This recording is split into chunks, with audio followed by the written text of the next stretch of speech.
No to bullying. Anay usa ka minor de edad nga babaeng tinunan sa grade 10 sa Bukirang Barangay sa lungsod sa Liloan ang nakapatay tungod sa nisinati ini nga bullying. Apan inay ang iyang classmate nga kontra ang mapatay, ang higala naman hinuong lalaki nga igo lang untang miuwang sa away ang naigo o namatay.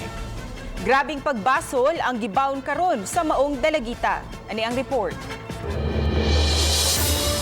Taguon nato siya sa ngalang Erika, 17 anyos na karon apan nahitabo ang krimen nga iyang nahimo dihang nag-edad pa siya 16 anyos sa gawa silang eskwelahan. Asoy ni Erika nga naa siya suod nga classmate nga nahimo niyang kaaway kinsa kanunay mubuli kaniya.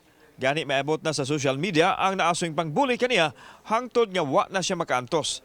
Nagkaabot sila og nagbugno apan giingong gitabangan siya busa mikuha siya sa ihang Batangas knife. Imbis ang iyahang kontra ang maigo, ang usak ka lalaking higala na hinuon nga miuwang sa away ang naigo o namatay. Kinsa may tagi atong Batangas? Nakita naman ko to. Pero katong kuan, naigo nimo. Unsa man to mo gitoy Dili. kontra? Dili. Unsa man to siya? Merkada turo-turo ako ni uwag. Matod sa inahan nga pangandoy sa iyang anak nga makatiwas og eskwela apan daw di na kini matuman. Wa sila'y 120,000 ka pesos nga ikapiyansa sa kasong homicide nga giatubang ni Erika. Ang iyaan usab sa akusado mitug-an nga usa sa nakatukmod ni Erika sa paghimo sa krimen ang isyu nga niabot sa social media. Wa kay intensyon nga mahitabo gyud to. Wala. Unsa may gigamit nimo atong tungura? Batangas. Kinsa may tagi atong Batangas?